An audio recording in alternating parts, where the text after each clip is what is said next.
Okay, great. Okay. So let's start. So bridging sensory and motor components in pediatric PT. This is a topic very close to my heart. Ushma, Yeah. so sorry. I think some of them can't hear you. Maybe be louder. Okay, fine. I can be louder. Yeah, I can. Okay. So this topic is very close to my heart because, before even getting my sensory integration certification, I was fortunate to work, with very closely with OTs, wherever I worked in the US. And they were the ones to sort of even informally introduce me to sensory integration. And I started seeing the benefits of introducing SI or using SI into my practice. So now I am proud to call myself a pediatric PT, but I also call myself a sensory motor therapist, because I address everything possible to help the child. So let's start. So why sensory and motor is because here's a pyramid of learning. I will start with that. So if you can see Ushma, so learning, sorry to interrupt. huh, Uh, are huh. you presenting your slides? Yes, I am. I just changed a slide. People can't see. No, it hadn't come up. The presentation hadn't come up. Uh, so maybe should I do it escape screen? Maybe then it might come a smaller screen. Maybe does it come now? No. Can you Uh, just maybe exit and try again? okay, okay. Oh yeah, the stop sharing has not come. Share screening. 1 second, the stop sharing has not come to me. I don't see that share and stop share that you. Share screen. So let me do that. Let me do that. There you go. Now, 1 second. Yeah, I think now it should come, isn't it? Um, Can I I? think you have to yeah, Uh, full screen. Full screen. Okay. But I'm full screen. Let me do that. Okay. No, we lost it again. Now, oh, sorry. Now can everybody see it? No. Oh, not yet. Mm, So I think what we got it, and then the full screen, whatever you tried for it, we lost it again. that's what happened earlier also. So how do we get that? Let me see. May I just suggest, ma'am, you first open the screen, PowerPoint, put it on screen share, I mean, on the full screen mode, then come back Then to this and then share it. So, okay. okay, sir, Yeah. can you say that again, please? Share. Uh, Yeah. no, first open No, no. the full screen. Oh, On desktop, you open your PowerPoint hmm. and go to share option in Zoom. Okay. There you Uh, click share. okay. First of No, all, I think with PowerPoint, ma'am, what you need to do is keep PowerPoint open, make okay. it a full screen, that is Okay. the presentation mode. Okay. Then come back here to Zoom and then try to share that PowerPoint. Okay, but sir, then how do I come back to Zoom? Because then my browser is full with the power with the slide, right? So how do I come back to Zoom? That okay, here maybe I can do something here. I'm not sure. Show presenter view screen. Um, If you have a moment, you could just maybe email it to me and I can try. I'm sorry. Huh? We You try. want to email it to me and I can try? Yeah. Let me. Can I do that very quickly? Or email or WhatsApp to me. I will directly share it. WhatsApp, it won't go, sir. I'll just Or email yes. 1 second. Let me share it. No, I'll just send it to Pooja. For that, I'll have to close it first. Okay, very quickly I'll do that. Yeah. Hmm. Hmm.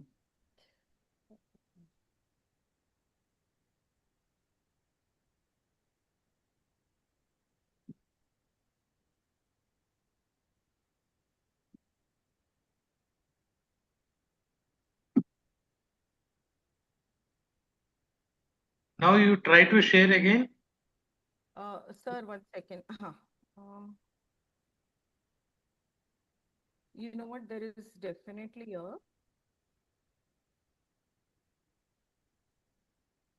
mm,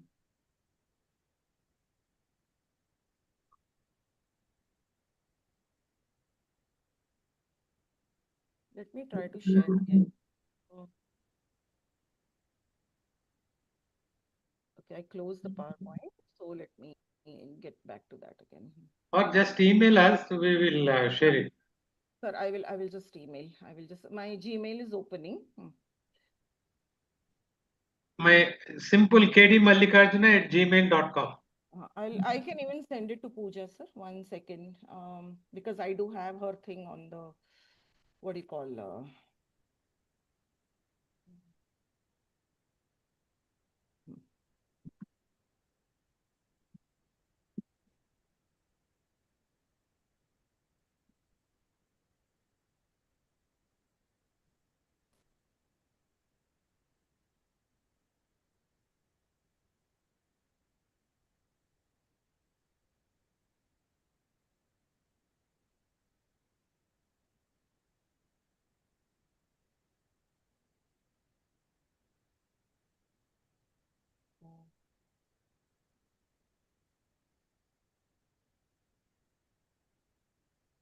okay, everybody, there I go. Okay, now, okay.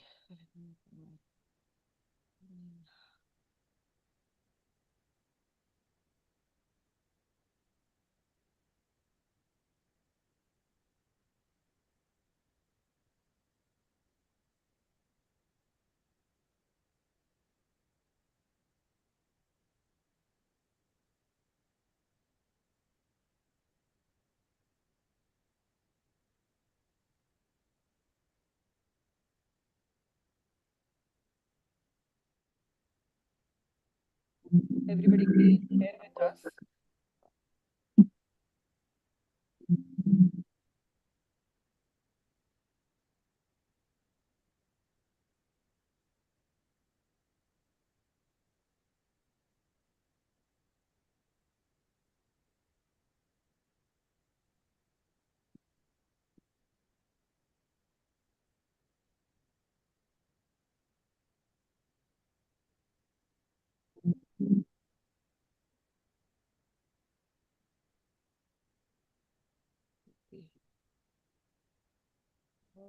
Okay, so this file is in use, so I still have to close it.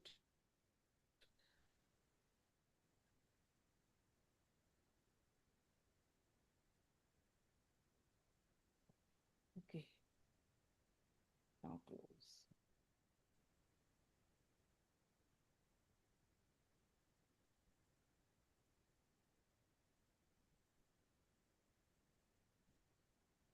It's a large file. Yeah, you are getting it into your Google Drive. Okay. Oh, okay. All right. I'll open it up. Yeah. You want to try in the meantime? Yeah, I'll try, but I think it's going. So if I open up now, maybe it will just stop. No, it doesn't matter. Doesn't matter? Okay. No. Okay, great. I'll open it up. Okay, so your mic needs to What be is the closer. problem you are encountering? Sir, I don't know why.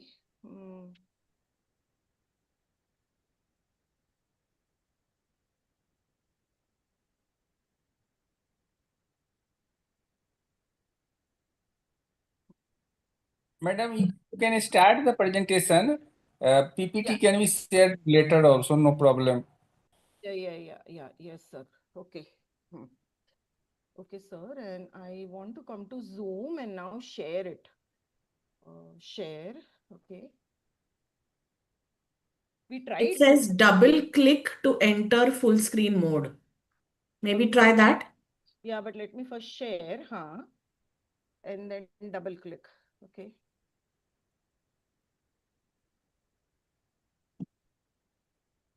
Yep. Can you see? Yeah. And then go to the bottom and click on that presentation icon. Okay. Okay. Yep, you got it. Okay. Thank God. This makes me nervous when so many people are waiting. Now slideshow. Everybody can see that? Yes. Yes, we can see it. Okay, great. Thank you. Okay, thanks everybody for your patience. Okay, so let me start immediately. So here, if you see the, pyramid of learning, it was designed by, Kathleen Taylor and a special educator called Trott. The internet also gives credit to I'm Williams. sorry to interrupt. Could you speak little louder? Yes, sir. Yes, sir. Okay.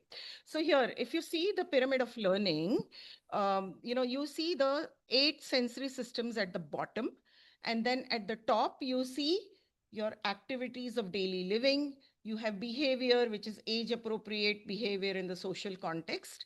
And then you have academic learning, or which means learning anything in life. Now, in order to go to the top of the pyramid, you need to address everything at the bottom, which is the sensory systems, that is a foundation of all childhood development, upon which there is sensory motor development that occurs in 0 to 2 years. And then there's perceptual motor development. So please keep this in mind. I would strongly suggest everybody here to look at this pyramid of learning in detail. It's on the internet, you can find it. Okay.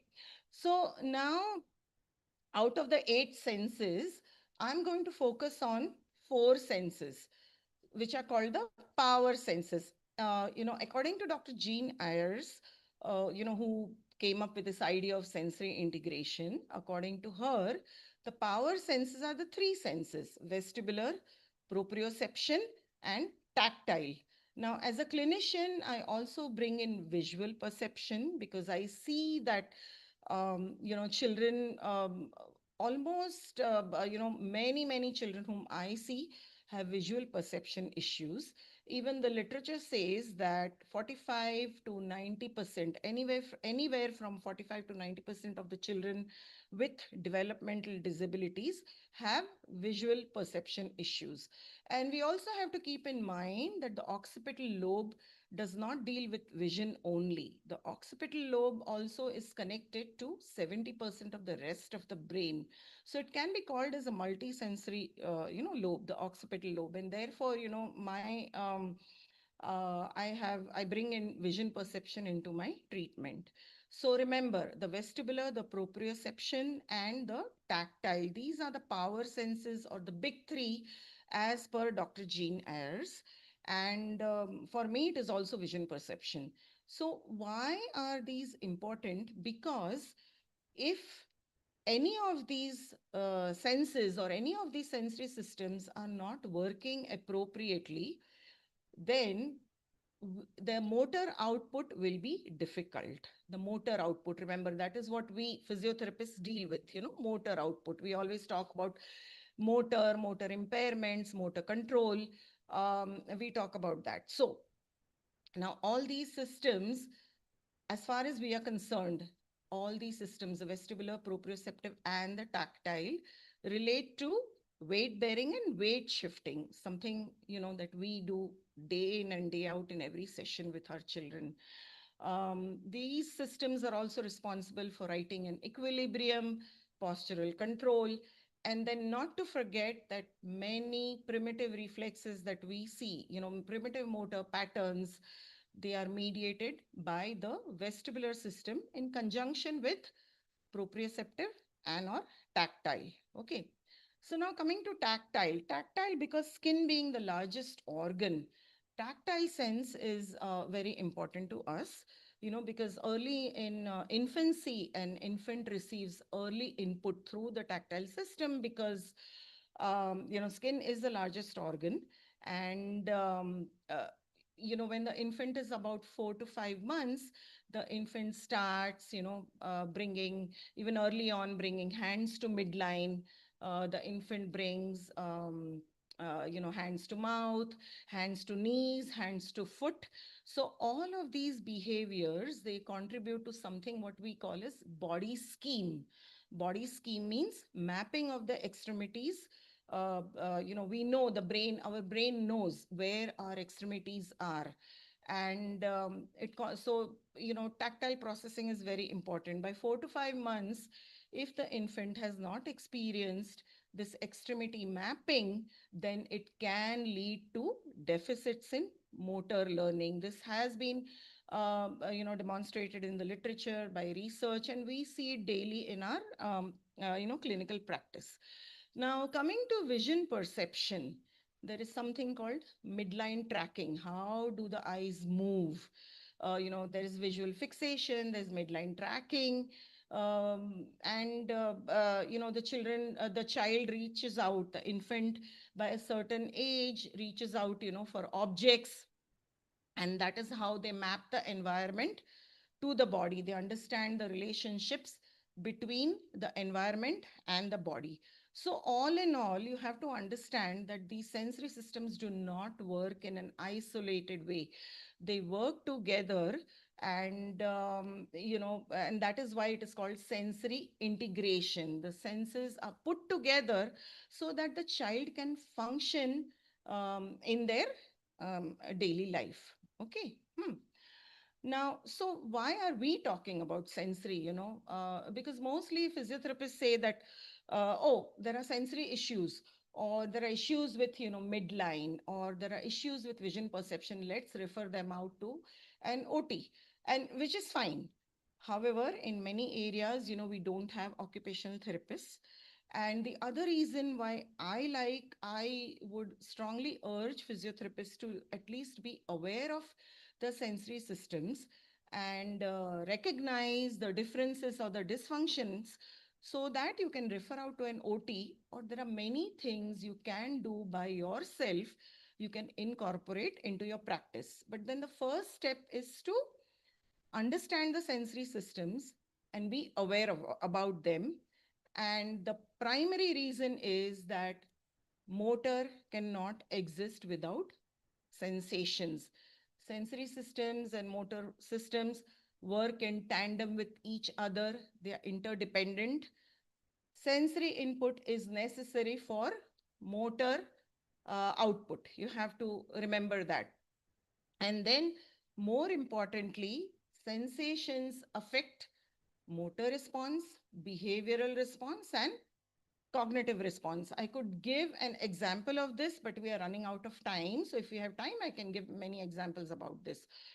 Um, if, comfort levels to sensations, they affect our emotional regulation. So for example, an infant, a baby, naturally we rock the baby is swaddled. And if the baby is irritable, but if you swaddle the baby and rock the baby, the infant calms down. That is the behavior. So what sensation, sensory input did the infant get? Tactile and proprioception from the swaddling, and vestibular information through the gentle rocking. And then the infant calms down. So comfort level to sensation is very important. If there is discomfort with the sensation levels, because the sensory systems are not processing very well, then it could lead to triggering the sympathetic nervous system. That is, the heart rate goes up, the respiratory rate goes up, and basically there's an autonomic trigger. It triggers the fight, flight, and the freeze, whatever we call.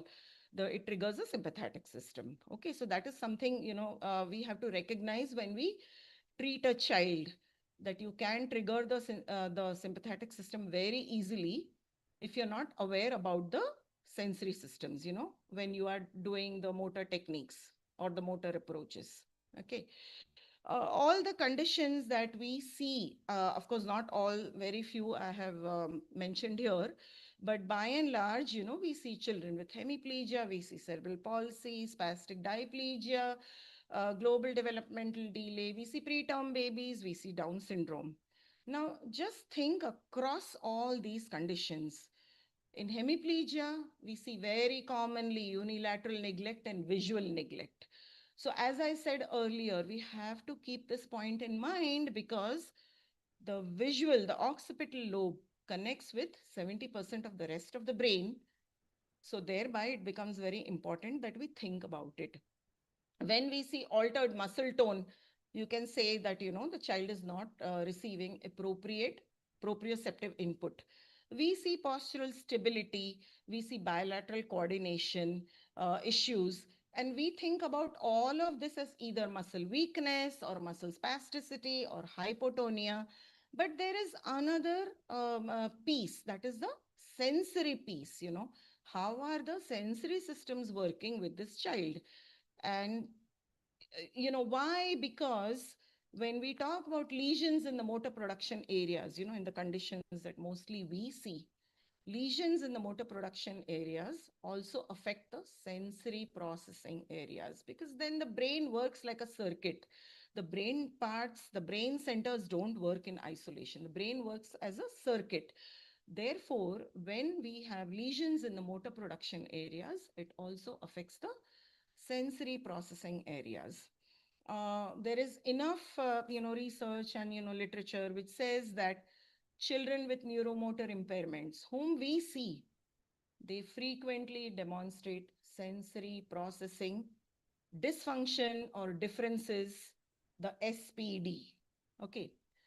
Furthermore, most of our children do not move. They do not move adequately. If they do not move adequately, they don't have opportunities to explore and interact with their environment. And this leads to secondary sensory processing deficits. So please remember that all the children whom we see, besides their neuromotor impairment, they also have sensory processing differences or sensory processing dysfunctions or deficits. And these deficits could be either primary or they could be secondary. Okay.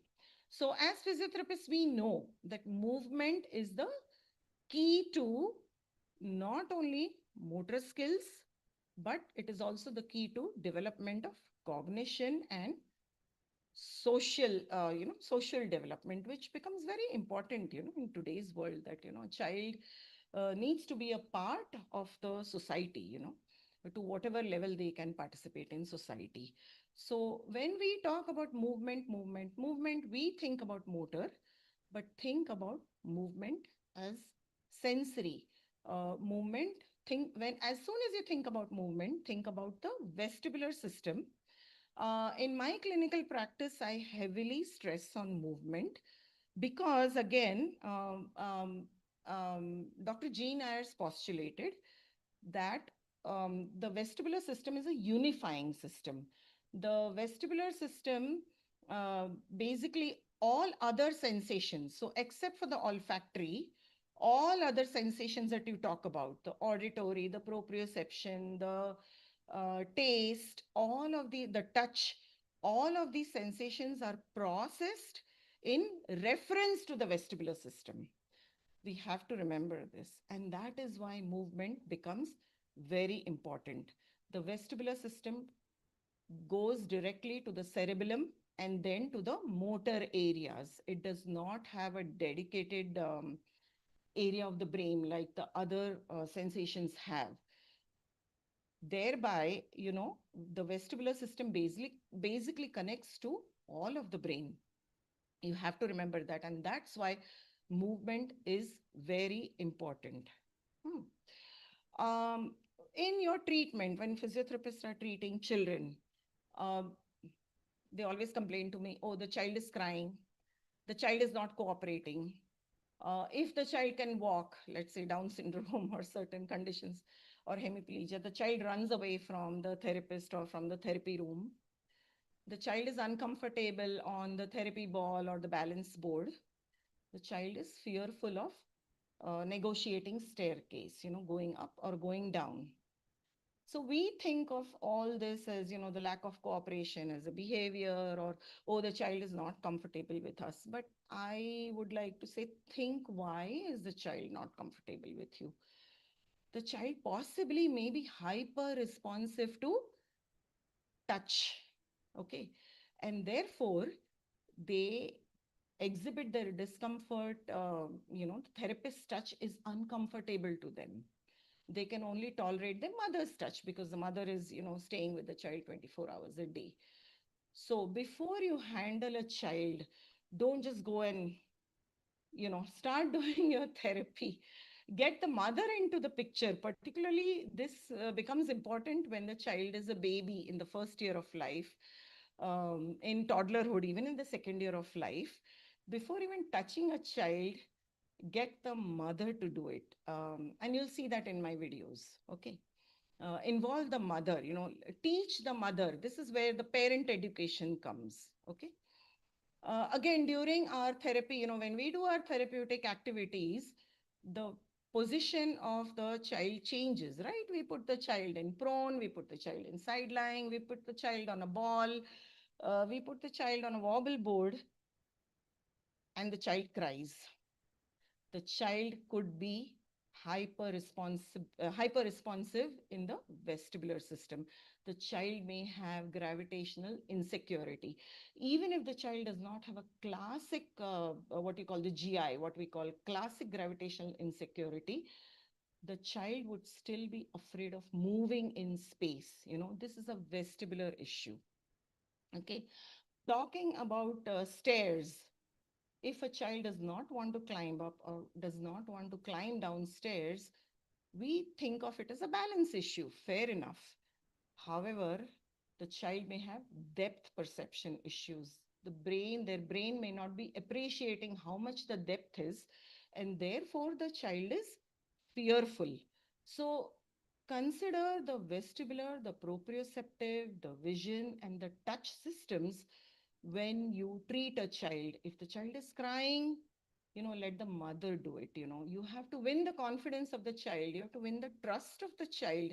It may take a couple sessions, few sessions, sometimes even a few months, but the child has to be comfortable with you, because if not, in my earlier slides, I spoke about it can trigger the sympathetic nervous system. Okay.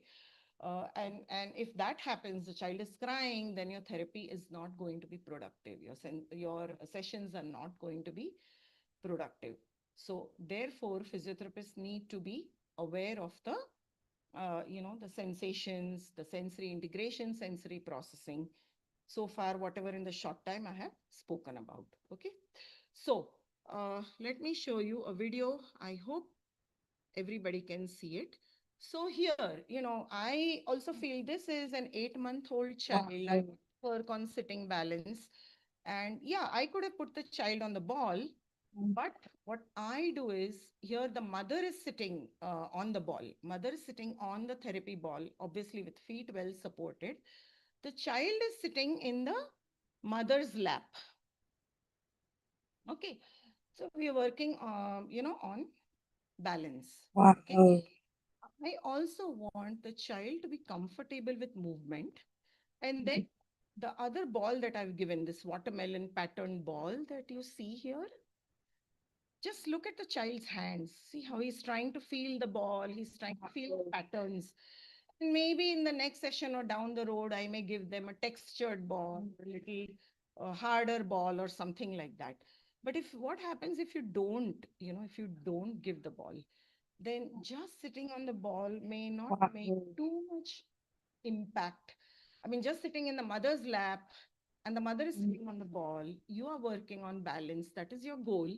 But that may not have that much impact. You can increase the impact of your treatment. You can maximize your outcome. So here I've brought in hand function for this child, right? So I've brought in tactile for this child. See, he's trying to grab the ball. Okay, but the ball has a smooth surface in this session, so he cannot grab, but he's trying his best to feel with his hand. So there I bring in tactile and the hand functions. Okay. This is how you can bring the sensory into your treatment. Okay, sorry, I need to change the slide. Okay. So what are sensory flags in all the conditions that I mentioned earlier? You see asymmetrical posture. We may be thinking, as physiotherapists, we may be thinking that the asymmetrical posture has to do with increased weakness on one side versus the other, or something like that. I would also add in midline issues. Midline issues means the child has issues with keeping in midline. And this, I'll give an example of, some of the adult hemiplegic patients that we see. How they push towards one side. They are pushing because they also have midline issues. Okay. The pusher syndrome that we used to call earlier, I don't know whether that term is in use anymore, but I still see people with hemiplegia, many of them, they just keep pushing on one side, like this. they have midline issues. So the same with our children. If you see asymmetry in posture, I would also think about midline issues besides the muscle weakness and balance and everything. There are issues with balance with all our children. They are fear of movement. They are fear of, stepping up and down. They are fearful of jumping. They are fearful of climbing. Basically, all of these are feet leaving the ground. So again, it's a vestibular issue. They're not processing vestibular information, efficient. You see issues with body awareness and body spatial awareness. So body awareness is if you ask them, bring hands to midline or touch your knees or touch your head. They may not be able to do that most of the time. Body spatial awareness is if we sit them on a bench, they may sit very much forward on the bench or maybe on one side of the bench. They may not be centered on the bench. Okay. This is body spatial awareness. And then many of our children with cerebral palsy, global developmental delays, Down syndrome, all these conditions, if we just observe them closely. Head shaking is quite, frequently. They display restlessness also, although they don't adequately move, but they display restlessness as they grow up to be like 4 years, 5 years, and 6 years old. Impulsivity, very common in children with hemiplegia. There are reasons for that. Okay. Their hand function is very poor. They don't hold things in the hands, even if you give them, or they may drop things, or sometimes they withdraw their hands actually, if you give them away to hold on during your treatment. That's called tactile defensiveness. And then, of course, the decreased eye contact we see, and then the visual perception and the depth perception issues that I spoke about earlier. Now, so, the first step is to recognize these sensory issues and the sensory flags in all our children. Because if you recognize something, then you can go on to, introspect and identify. So that then leads you to providing a holistic intervention. What can I do with this child? These are the sensory issues along with the motor impairments. How can I plan my activities? How can I design my treatment? What can I do? Okay. To get better and faster outcomes of therapy, because that is the need of the hour. We need to get better and faster outcomes of therapy. And then if there is something that I cannot handle, yes, refer out to an occupational therapist or talk to an occupational therapist. Basically, the idea is you have to be the best therapist that you can by providing a holistic, comprehensive approach of treatment. Okay. So let's go down some of the therapeutic activities that we commonly do in our clinical treatment. We do prone weight bearing. So when you do prone weight bearing, you may be thinking of it as a motor task. That you are strengthening the upper body or you are strengthening the neck extensors.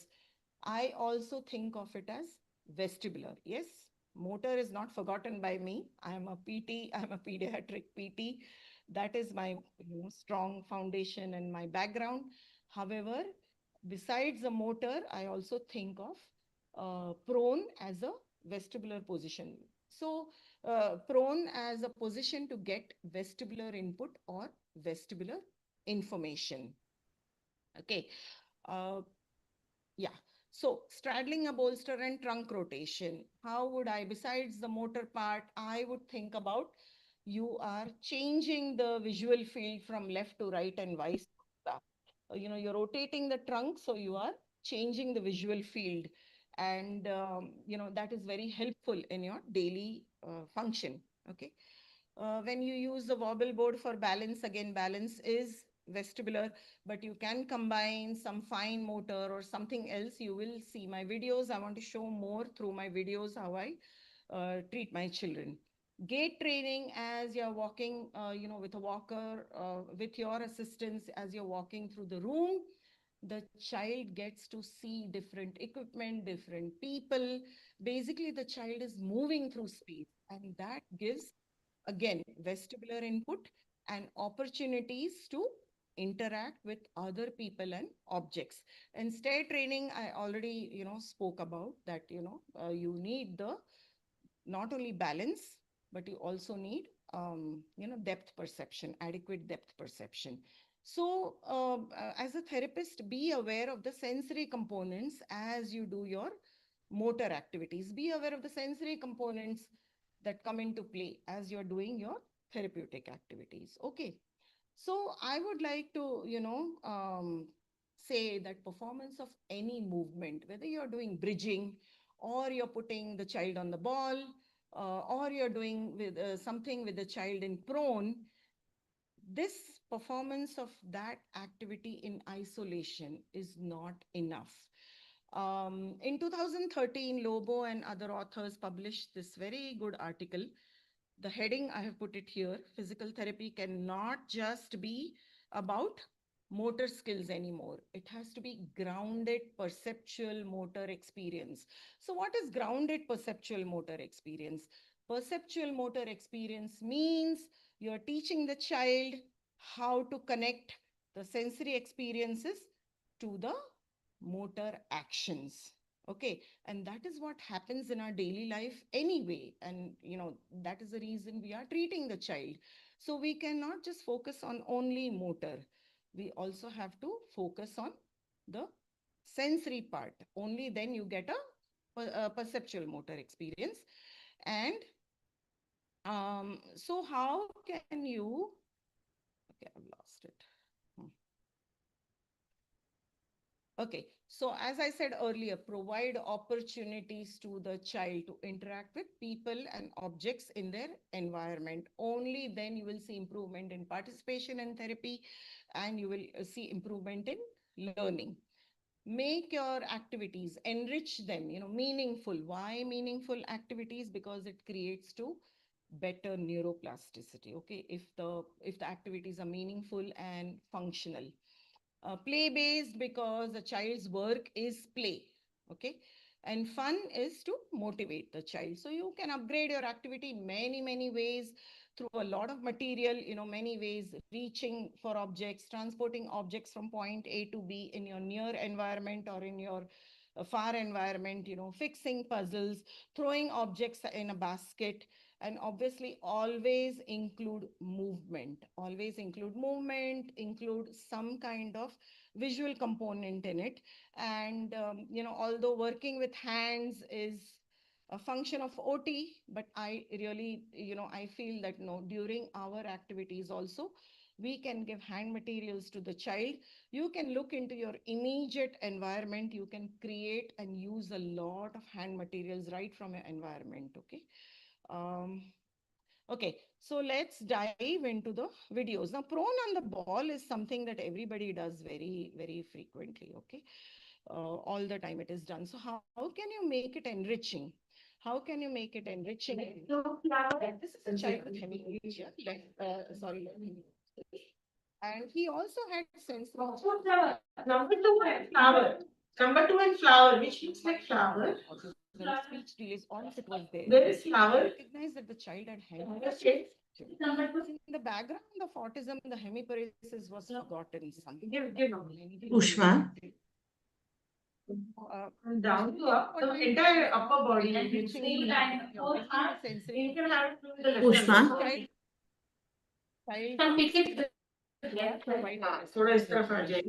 But as I said earlier, pick up with left hand. Ushma. Hit the child on the ball. Ushma, can you hear me? It's strong. King, K for king. Can you hear? So the video is also, there is audio with the video.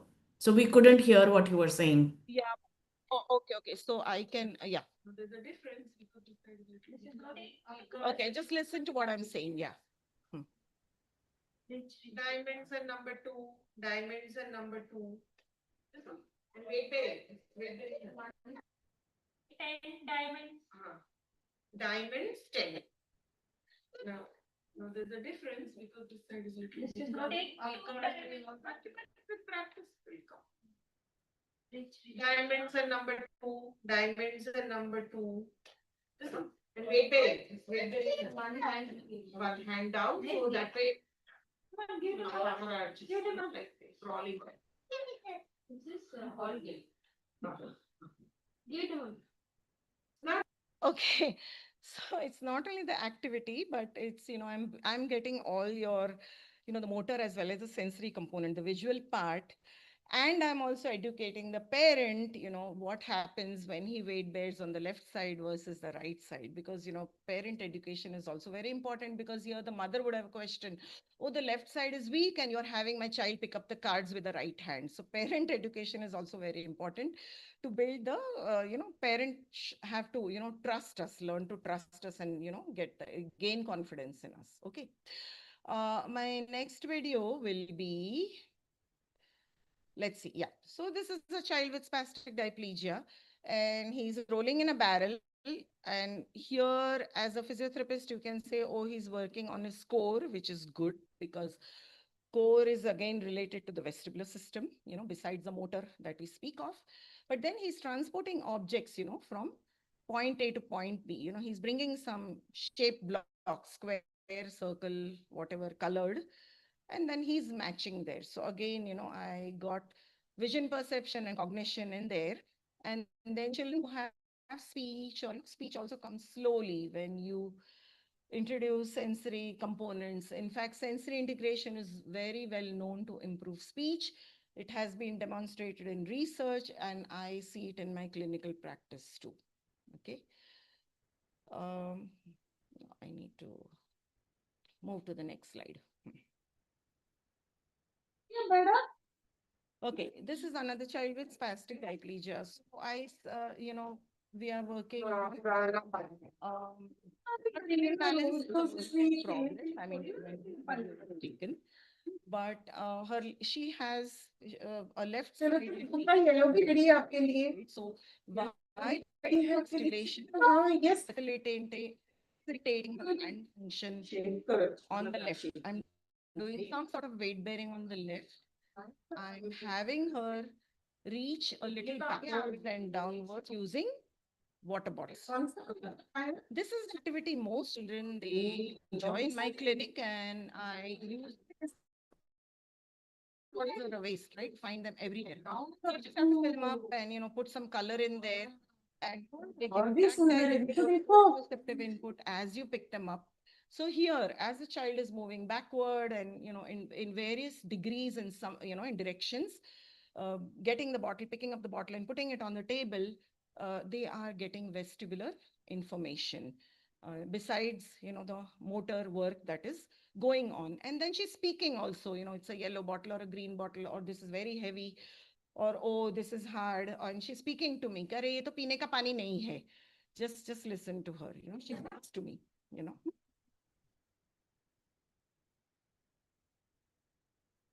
हाँ पुराना पानी है पानी भरेंगे ना रोज रोज इसमें खेलने के लिए थोड़ी ना नया पानी भरेंगे चलो चलो दूसरा येलो भी रेडी है आपके लिए येलो भी तो रेडी है आपके लिए And did you see how she shook the bottle? She's shaking the bottle. Why? This behavior I see all the children, they shake the bottle. They want to feel that feeling of heaviness, the perception that we call. And then obviously the grasp, the grasp. Okay. So besides lot of trunk work, sitting balance, I'm also offering electrical stimulation. I have her left hand in the weight bearing position slightly. Everything is going on at one time. Okay. And then the child is obviously speaking to me also, or speaking to the therapy staff, okay, which is again a great thing. We don't do activities mechanically. We have to connect with the child. We need to connect with the child.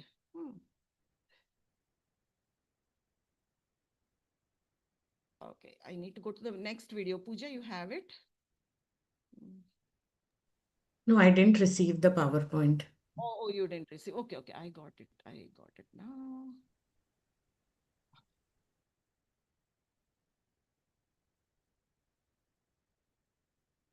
Okay.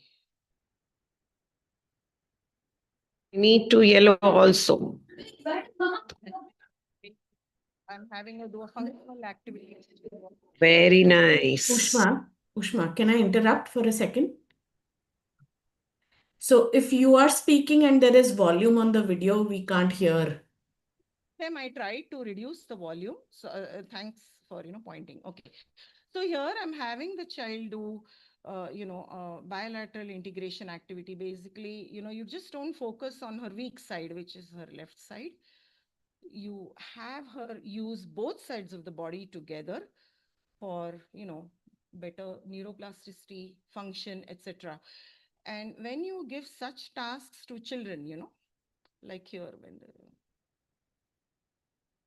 oh, what happened to the PowerPoint? Mm, I don't know why the PowerPoint faded. I think it's like loading. Do you have the video separately, like not inserted in PowerPoint? That also will take some time, to Okay. let me just finish this. I just have two more videos and then we finish it off. Looks like it's buffering. So you might want to wait for a second. It suddenly faded away. Meanwhile, anybody has questions, can you please ask? Hmm. While we are waiting.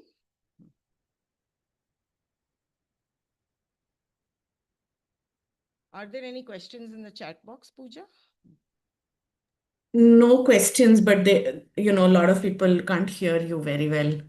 Okay. I can hear you fine, but Sorry about that. I don't know. We are all ignorant at technology. technology always gets us. How many webinars we do and how I much know. get stuck up somewhere sometime. Let me share some of the references while we wait. So I have put up a list of references. Yeah.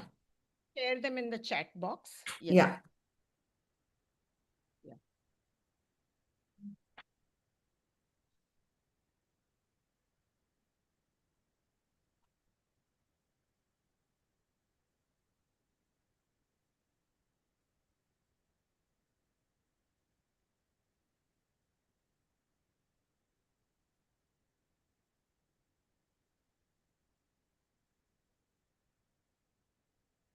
Yeah, it's still loading. Does anybody have any questions? Please ask. I love to take questions. Because then only, we can do some brainstorming. Oh, okay. Sorry, I missed one. How to develop sensory and tactile development. How to develop? Hmm. I don't think I understand that question. So where is the question coming from? The child has tactile processing issues? Is that what you're asking me? Or okay, let me put it, maybe that is what the person is trying to ask, that, how that they may have a child who has tactile processing issues. Okay. So the thing is that if the child has tactile processing issues, they may be tactile defensive. They may also have oral motor issues, because what is oral motor? Oral motor is tactile in the mouth. Okay. So what I do is, obviously you do many, many things, expose the child gradually to various textures of material, like things like, most mothers here give Play-Doh or the roti atta dough, that is made every day in the house. But what my child needs lot of variety of material, like play with rice, play with beans, play with sand, mud, stones, leaves, when you go to the park. But then again, that is only one part of the picture. If you're only providing tactile materials, that is where I would start, though, to gain confidence of the child.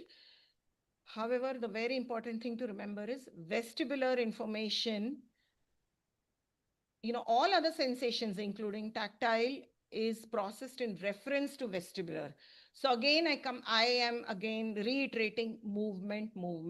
I would give this child movement through swings. If you have no swings, crawling, jumping, climbing, stepping. Even when the child climbs a ladder, what do you do? The hand grasp, the foot grasp, the body awareness. Where is the foot on which part of the ladder? Where is the hand on which part of the ladder? You are also contributing to body awareness. So I would say that, you can't work on a single system. If the child has tactile processing issues, the child will have issues in one or two other systems as well, because remember my words, the brain works like a circuit. Systems don't work in isolation from each other. Neither the sensory systems work in isolation, nor the sensory systems work in isolation on their own. Yeah. This is very crucial for everybody to understand. So, Yeah. Good point. my clinic, I don't even give rice and beans and things like that. That I tell people to work at home. I have suggestions to work at home. But yes, in the beginning, I may give that to the child to gain trust from the child. Okay, because remember, the child has to be comfortable in our clinical environment.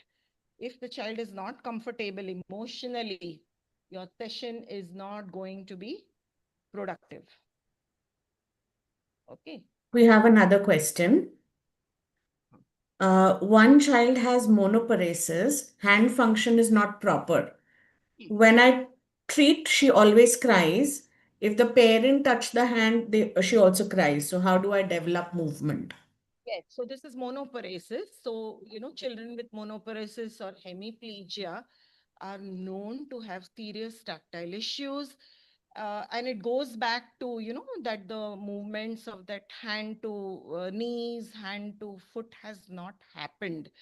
And therefore, tactile defensiveness. There's a scientific reason for that. Actually, I have no time to explain everything in detail. So, I would say that, encourage the parent to sort of have, touch the child firm but gently. Start with touching the child firmly but gently.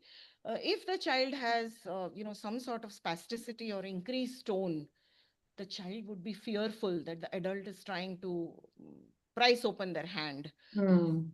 And thereby the child, maybe many adults in the past have done that. See, we don't know the history. Even parents do that, अरे ये हाथ नहीं काम कर रहा है चलो इसको खोलो, they try to forcefully pry open the hand. And I think these behaviors from parents or adults or anybody else should be discouraged. You have to go in very gently. If the child is not tolerating, the skin touch from the parent, I would suggest the parent to wear something like what I would say is I suggest parents to wear old socks. Why old socks? The foot socks that we wear, the socks and shoes.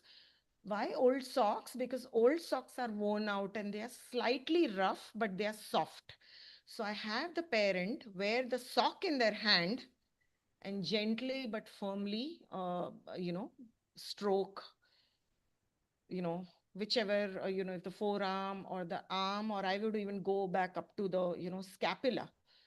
To see if the child, is comfortable there, would start with there and then come down distally, rather than just working on the hand um, initially. This is what I would do.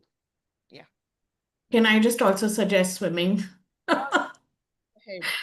Here. It's a wonderful way to get some of these things going.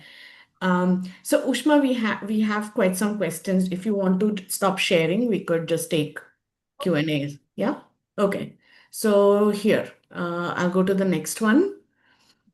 Hmm. How do we differentiate between sensory issues and behavior problems? Sometimes the child might be over pampered by the parent, or when, you know. Okay, sensory issues and behavior. That is what they asked. Mhm. How do you differentiate between the two? How do you differentiate? Yeah. Okay. Pampered.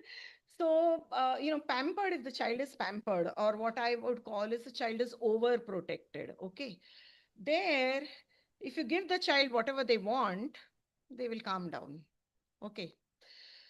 But if they really have real sensory issues, you have to try a lot more, give this, give that, try that before you really get into something. If the child is truly protected or pampered, they will easily, cooperate with you once you give them what they want. And give them what they want, meaning it could be their favorite toy, their favorite food, snacks, chocolates. Although I discourage my parents listen to me, but I know that many parents, just give the child a chocolate biscuit or whatever, or, tell the child, oh, you know what, do this.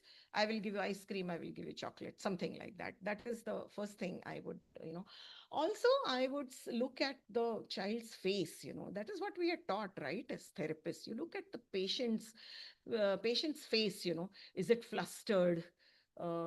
Is the child, you can make out from the face, that the child has increased heart rate. Look at their chest and see if they're breathing slightly heavily. Then you have already triggered, some sort of sympathetic response. So then you want to back off.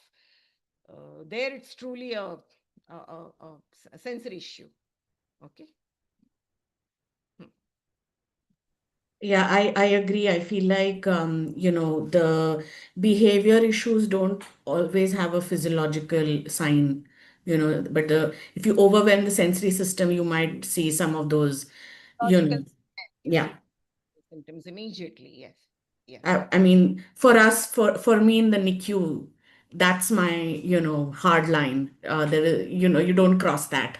You Yes. see some of these dysregulation patterns Yes. and you don't cross that. So Yes. yeah, Yes. yeah. And actually, a NICU, it is even more because the child is younger, or, in infancy, Mm, toddlerhood also. But even if the child has crossed 3 or 4 years age, you can really see the sympathetic signs when the sensory systems are affected with what you are doing in your clinic right now. Okay. yeah, yeah. And that is your point of guiding them. Right.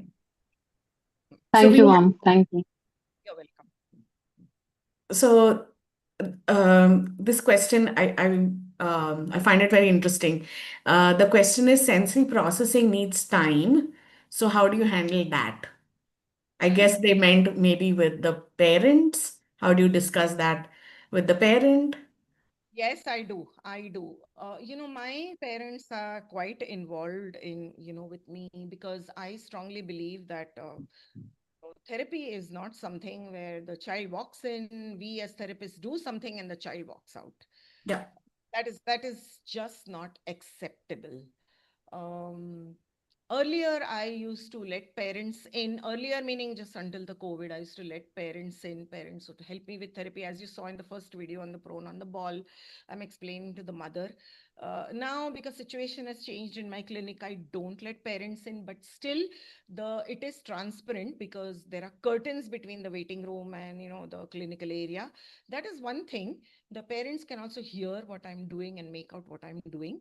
And then I call the parents, inside. If not every session, I call them frequently in when the child is doing something very nice and I'm very happy about it. Or if the child is not, things are not going on as what I wished.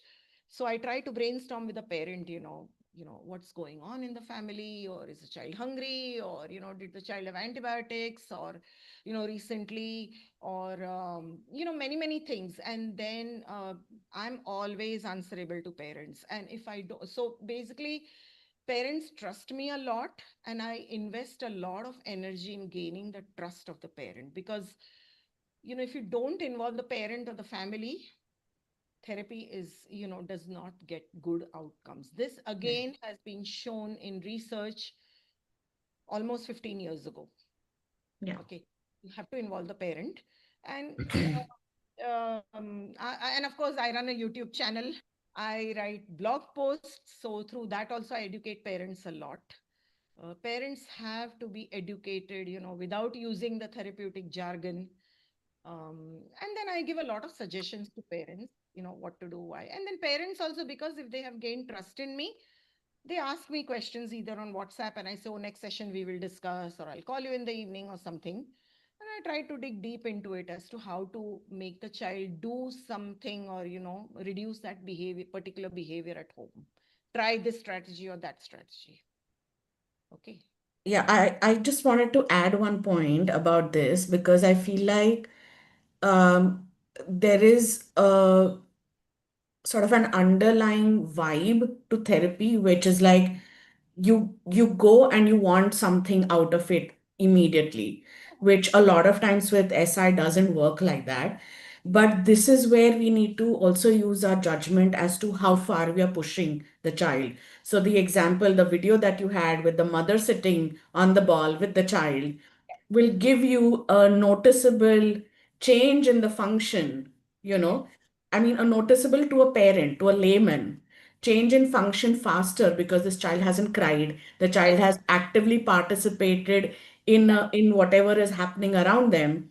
And that also, I think, more than anything verbally you can say to convince the family, if they observe that their child is different within 2 3 weeks, I mean, that just like you said, it builds that rapport and that's it, game over. You got them. Yes, I mean, until there's no formula in our field, okay? That's what I tell parents. There's no mathematical formula. Yeah. However, at least until when they are babies, 9, 10, 11, 12 months, I'll be honest, I don't even touch the child. I have the Mm, mother next to me and I tell everything to the mother, do this, do right, right. way. I will put out toys or, put out things so that the child is enticed to do, but everything is about the parent education. And more so because the same thing they can go home and do it. Hmm, hmm. The carryover program. Drive program. All right. We'll take another one. Um, I think, most of your presentation has answered this. How does sensory processing impact a child's motor development? But if you want to maybe just give a two-pointer answer to this. Okay. So sensory development, meaning, okay, so sensory input, right? I'll give you an example. Right now, you are in this webinar and you are very attentively listening to me or what's going on here. Somebody in another room in your house starts making a big noise, or your child does something, or your child cries. What is your first motor response? You will turn your head, maybe even turn your body to see what's going on over there. You may even get up and walk over there. That is your motor and your behavioral response to see what's happening. And then on a cognitive level, you take a call whether what to do with your child crying, give them to the Yeah. father or give them a toy, or at a cognitive level you will think that what to do with this crying child right now because I have to attend this webinar. Okay, so you got your motor, your behavioral, your cognitive response. Okay, I will give you two classic examples. Again, when people are in a classroom or in a webinar like this, you will filter out all other sensory information, what is going on outside on the road, on the street, outside your door, just to listen attentively to the person who is speaking. So you're screening out the auditory information from the rest of the world. You're only listening to the auditory information, to the speaker, for example. But the same auditory information takes a priority when you're crossing the street, particularly when you're crossing the street with your child. Even if a child is crying, you will just hold the child's hand and drag the child so that you are safely able to cross the street. You are listening to the honking of the cars. You are scanning the environment left and right. In a country like ours, vehicles come from both sides, no matter where you are. So you will scan the environment, where are the vehicles coming from. Your goal is to cross the street that time. So you will pay more attention, priority on the auditory and the visual information. And you'll just drag your child, even though your child is crying. Okay. So sensations in different situations, different contexts take up, priority, okay. So that we can function efficiently in our world. Right. We can function efficiently in our world. Okay. Um, this is another question. I have found some parents say my child is quite okay during sleeping, but when they get anxious, their hands get twisted. So how do I deal with that? I'm not very sure what it means, but maybe they are fiddling with their fingers or. Their hands, fiddling with their hands, again, I see as a coping mechanism, Mm, which you and I also do that if we are in a very, very troubled situation, for example. You and I, meaning all adults, do that. Okay. yeah. Right. The difference is that we come out of that situation, because we think cognitively, oh, I should not be so afraid. Okay. All right. And we stop that behavior. But children who have true sensory issues can't. So this is one of their coping mechanisms that I would say. Right. Okay. Sensory issues, what parents complain, like hand flapping, toe walking, laughing. I mean, so many sensory issues that, parents complain about. They are Yeah. related to multiple sensory systems at one time. And also their coping mechanisms. So let me explain. Adults, all of us here who are watching, we also, I shouldn't say sensory issues, but we also have coping mechanisms. Like, during a meeting, people will, Twirl uh, their hair. fidget with a pencil, or, twirl their hair. Or if you're too tired, you will go out and, you will stare outside your window or balcony for some time. So you can call them coping mechanisms. Your system has to cope up, in order for you to function. The difference between us adults and the children whom we see is that we come out of that behavior. Okay. You may stop fidgeting with a pencil within 2 minutes, 3 minutes, or you may stop staring out of Yeah. the window and then come back to your work, return to your work, resume your work. Okay. Child does not do that. And when the child does not do that, then it becomes an interference. The sensory issue becomes an interference for the child to participate in any kind of Mm-hmm. task or learning or engagement. Right.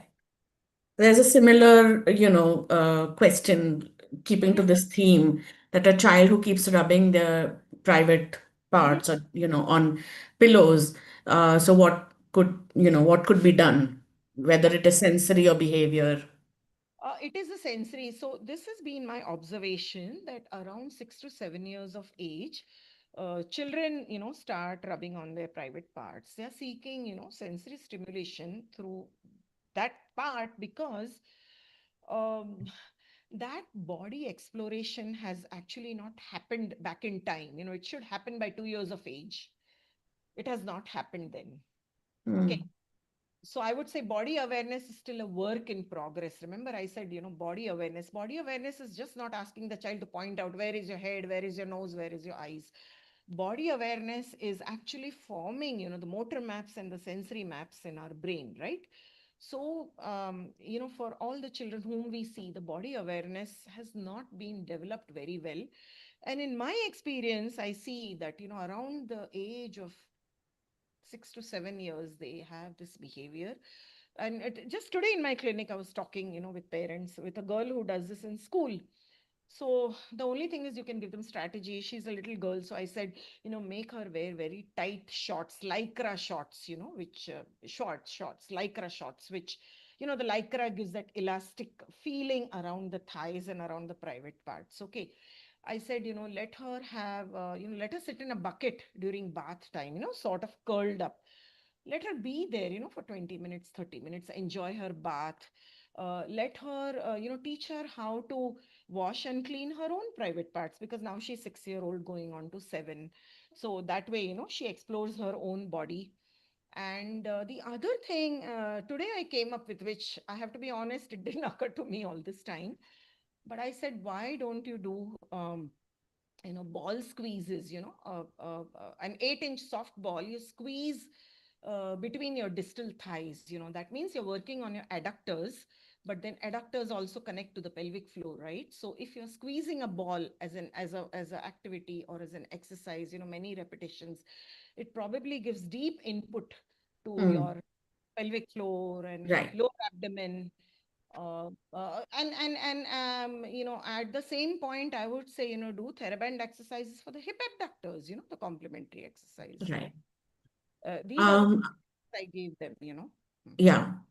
So I'm just going to take 1 second and check in with sir if we, I think, have a couple more questions. Do we have time, sir? Or It's up to sir. We don't mind. yeah, Hmm.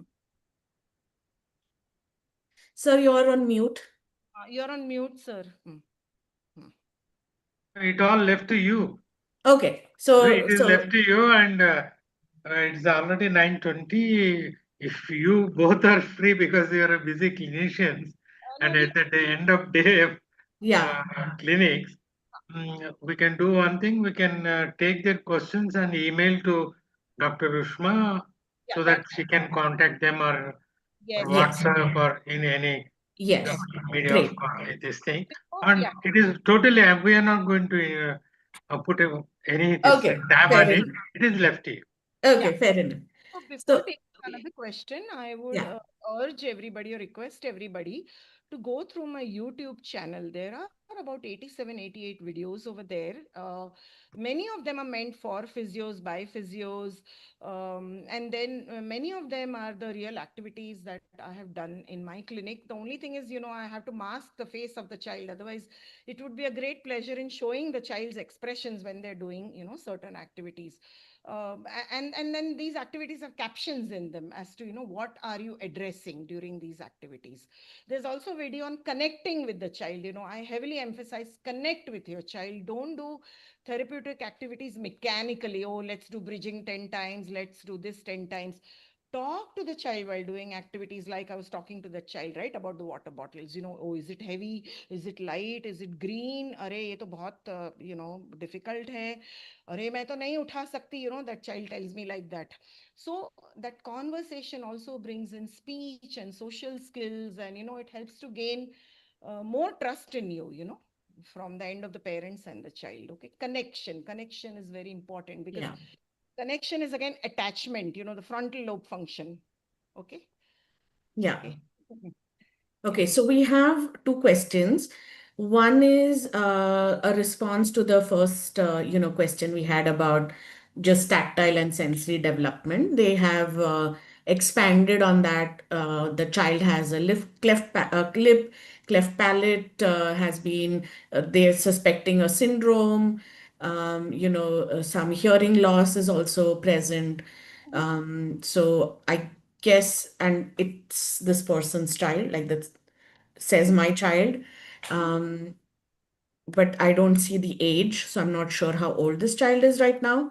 But they would just like some guidance. Okay. So if the child, there are issues with hearing, and there are issues with, the cleft palate means, oral Yeah. motor. So right there we have oral motor issues. Mm-hmm. Oral motor also, there are approaches now like oral placement therapy, etc., etc. Yes, this child would be a candidate maybe for oral motor placement therapy. Even before the oral placement therapy, as a therapist, you can show the parent how to provide some stimulation, wrapping a towel on your index finger and providing stimulation to inside of the mouth, outside, on the outer part of the, oral motor area. Simple things you can do. But let me make one very important point, which all of us have to remember. This comes from NDT. Okay. I'm not trained. I don't have an NDT certification, but I have attended many, many, many courses in NDT. Okay. The thing is that the oral motor is a part of the head. Head sits on the neck. Neck sits on the trunk. So if we don't work on the trunk as a foundation, think of the trunk meaning the area between our shoulders to the pelvis. Okay, pelvis and the hips also you can consider. But if we don't work on this area first, no matter what the diagnosis or the condition or the situation of the child is, I always start from the trunk somehow. If we don't work on the trunk, the neck, the oral motor, the eye scanning does not improve. Does not improve. In fact, the oral placement therapy that speech therapists do, some of them are my best friends now, very experienced. They have also told me that unless the OT and the PT do not work on the trunk, we don't get good outcomes in the oral motor. Even if when you work very well on the trunk and the vestibular system movement. Okay, because again, core and the vestibular system are connected.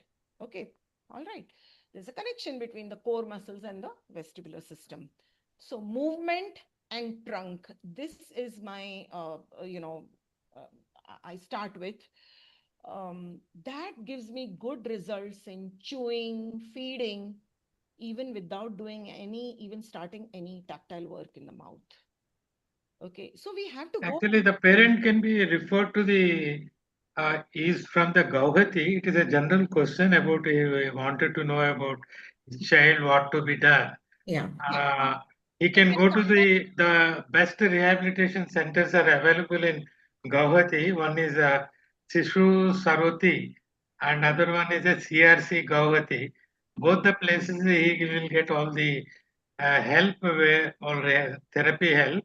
They are Right. multidisciplinary rehabilitation centers. Hmm. So that can we can advise them. Mhm. And hearing loss, one parent is asking, my child is also found as profound hearing loss. So CRC is the best place in Guwahati that they can visit CRC Guwahati for evaluation and assessment of his hearing loss, and they will provide hearing aid also free of cost. Yes. That's great news, sir. I was just going to say that it's a very medically complex case, Yes. and it needs to be addressed in multiple ways. Multiple. Um, but I can hear the anxiety of the parent Yes. as she, Yes. so Yes. Yes. Yes. I just, like from my end, I feel like Yes. it's like you said, you have a great place to go and they Yes. provide a holistic care approach. Mhm. So I hope she took note of that. Mhm. So I'll move to the next question.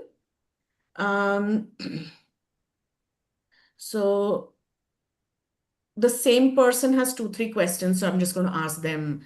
They Uh, can post it in our WhatsApp so that I can forward to Ushma or you so that Okay. you personally can Okay. be in touch with them. Sure. Sure. Uh, Mhm. yeah. Mhm. So this person is asking what deficiency causes sensory issues, what medications can be used for, and what age it develops. You mean sensory issues at what age they, I mean, What age, yeah, can they develop? Any deficiency or, any medication that is used for sensory overload? no.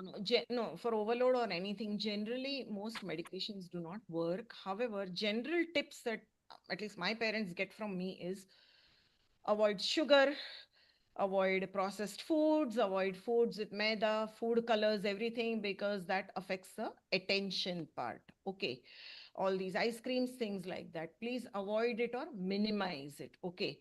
Um, I am not a great fan of the GFCF diet. I'm not for it. I'm not against it.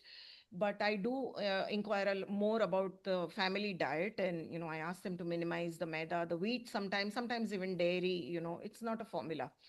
Um, Medication, I really don't know, but I know that children who get chemotherapy, their tactile system gets affected a lot. Children who have taken antibiotics a lot in childhood, very frequently, antibiotics damage the hair cells of the vestibular system, and then we see vestibular issues. So, this is what I see. Otherwise, there are no, I mean, I don't know. Yeah, I don't know if medication helps with Yeah, sensory. yeah, we don't know, but general tips as to find out your child's vitamin D. Sometimes magnesium deficit causes the child to put a lot of non-edible things in the mouth. Okay, so if you I advise parents to find out foods that are rich in magnesium, and try to give that child more of those foods, to make up for the magnesium deficit. Now, when do the sensory issues develop?